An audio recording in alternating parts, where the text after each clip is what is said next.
Hi guys, welcome back, and for the new watchers and new subbies, welcome to my channel.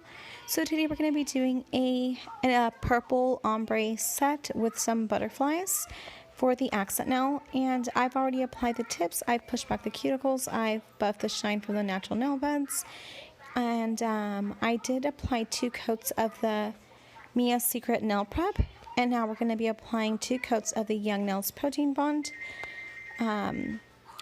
Now for the thumb, the index, the middle finger, and the pinky, we're going to be doing an ombre.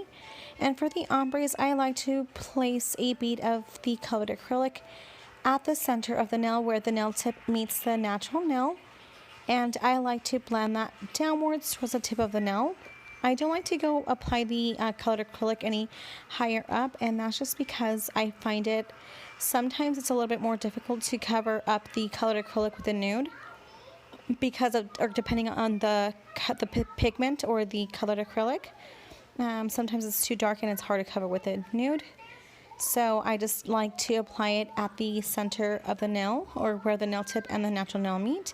And I blend that downwards toward the tip of the nail. So again, we're going to be doing the ombre on the thumb, the index, the middle, and the pinky. So we're only going to be leaving the ring finger blank, because we're going to be doing a different design on it for an accent nail.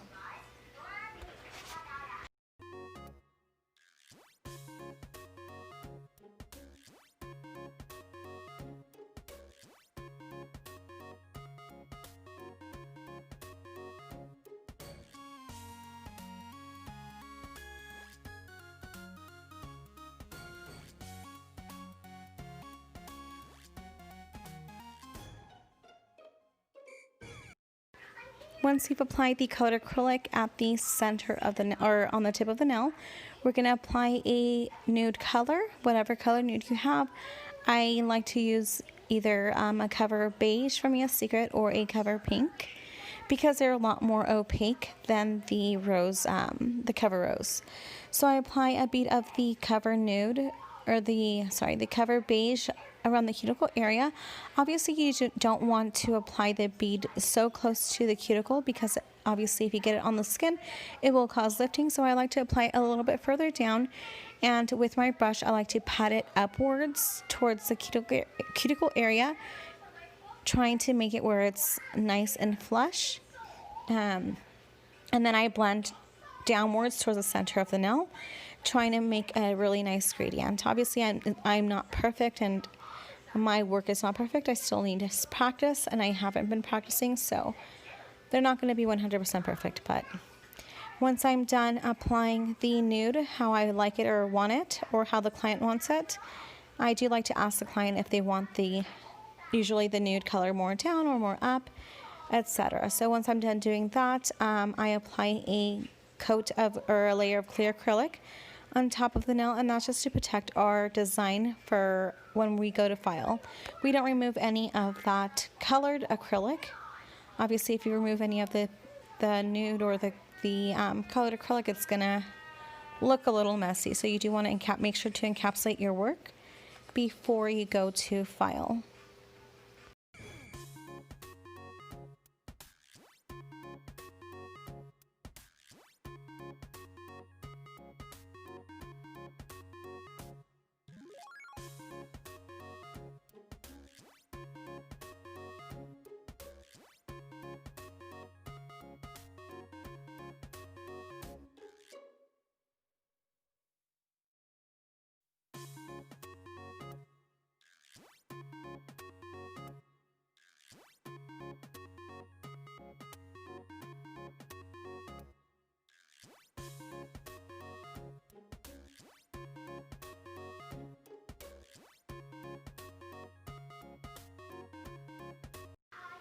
So now moving on to the ring finger, which is the accent nail, we're going to go ahead and apply a thin layer of clear acrylic, and that's just because we're going to be doing or working with glitter.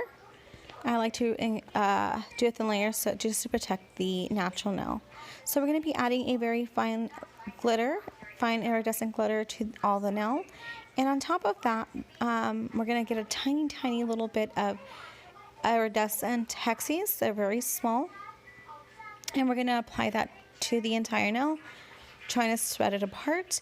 Once we like the glitter, the way it's set, we're going to go ahead and place our, I'm not sure if they're butterflies, sorry, it's been a long time. I don't know if they're butterflies or stars.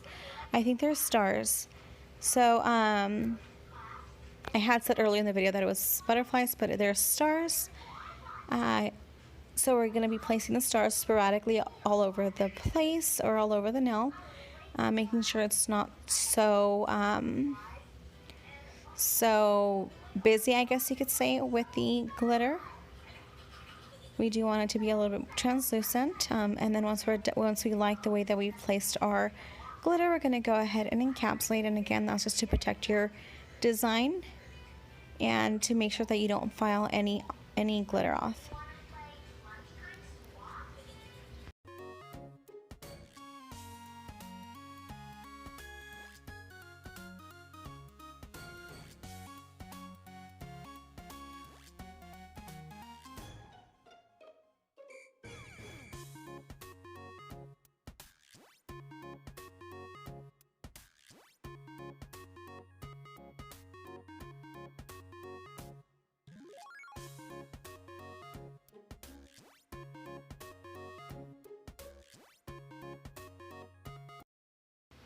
Now I did omit the part where I filed. I do have a lot of videos where that part is included, so I usually like to omit that part now just because it does take a good amount of the video.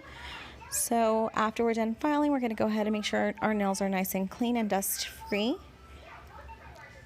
If you don't clean them before applying your top coat, your top coat will get lumpy, and you don't want that, obviously. So now we're going to be moving on to applying our top coat, our base and top coat.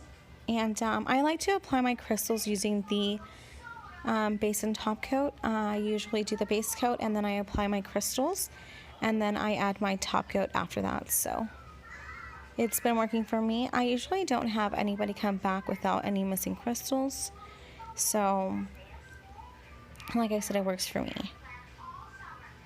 Now after we're done applying our base and top coat, before we cure, I do like to go in with a brush and some alcohol, and I go in around the cuticle area just to make sure that I don't have any gel polish on top of the skin before curing. Obviously it will burn a little if you do have some on there, so just make sure your area is nice and clean, and then you can go ahead and cure.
Once our nails are out of the lamp, we're going to go ahead and wipe them to make sure that we remove any of the tacky layer, if there is any. And then last but not least, we're going to be applying our cuticle oil around the cuticle area. And as you guys can see, my daughter is helping me apply the cuticle oil. And So yeah, this is the final result, guys. Thanks for watching. Don't forget to like, comment, subscribe, and share. And I will see you guys until next time. Bye. Bye.